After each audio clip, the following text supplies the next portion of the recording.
আসসালামু আলাইকুম। আজ যখন ভিডিওটি করছি তখন 31শে ডিসেম্বর 2025 রাত 11টা। কিছুক্ষণ পরেই 26 সাল চলে আসবে। 1 জানুয়ারি 26 সাল চলে আসবে। তো এই যে নতুন বছরকে অনেকেই অনেকভাবে বরণ করছেন। কেউ ইবাদত করে বরণ করছেন, কেউ বাজি ফুটিয়ে বরণ করছেন, কেউ দোয়া করে বরণ করছেন।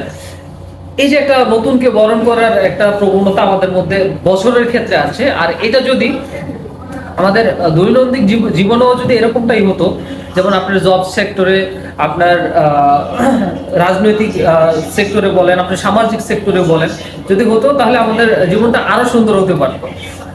ধরেন আপনি এক জায়গায় জব করেন, আপনি ম্যানেজার হিসেবে আছেন, আপনি বড় পোস্টে আছেন। আপনার জুনিয়রদেরকে যদি আপনি এই যে নতুন বছরকে যেভাবে করে বরণ করছেন, জুনিয়রদেরকে যদি আপনি সেভাবে করে বরণ করে নিতে পারেন, তাহলে আপনার জুনিয়ররা আপনার মতো করে কাজ শিখতে পারবে, আপনার কাজে হেল্পফুল হবে। আবার অনেক সময় দেখা গেল কি, যে আপনি যদি কোনো একটা প্রতিষ্ঠানে যদি সিনিয়র ম্যানেজারকে নিয়োগ দেওয়া হয়, তখন যদি জুনিয়ররা থাকে, তখন হয় কি জুনিয়ররা ওই ম্যানেজারকে রিসিভ করতে পারে না ভালোভাবে, যে আমরাই তো পারি, ম্যানেজারের কি দরকার ছিল। তো আসলে একটা জিনিস বুঝতে হবে যে আপনি থাকার পরও একটা লোককে নিয়োগ দিচ্ছে, তার মানে ম্যানেজমেন্টের এখানে একটা লোকের ঘাটতি আছে সে মনে করছে। যদি আপনি যদি পারতেন তাহলে অবশ্যই সেই লোকটাকে নিয়োগ দেওয়ার প্রয়োজন ছিল না।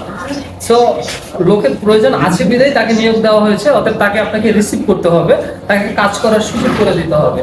যেমন জুনিয়রের ক্ষেত্রে আমরা জুনিয়রদেরকে কাজ করার সুযোগ করে দিব, তাদেরকে কাজটা সহজভাবে বুঝিয়ে দেব, যাতে করে সেই কাজটা কঠিন না মনে করে। আবার যখন সিনিয়র কখনো নিতে আসবে আপনার এখানে, তাকেও আপনার রিসিভ করতে হবে, কারণ এখানে সিনিয়রের প্রয়োজন আছে বলেই ম্যানেজমেন্ট তাকে এখানে নিয়োগ দিয়েছে। Thank you.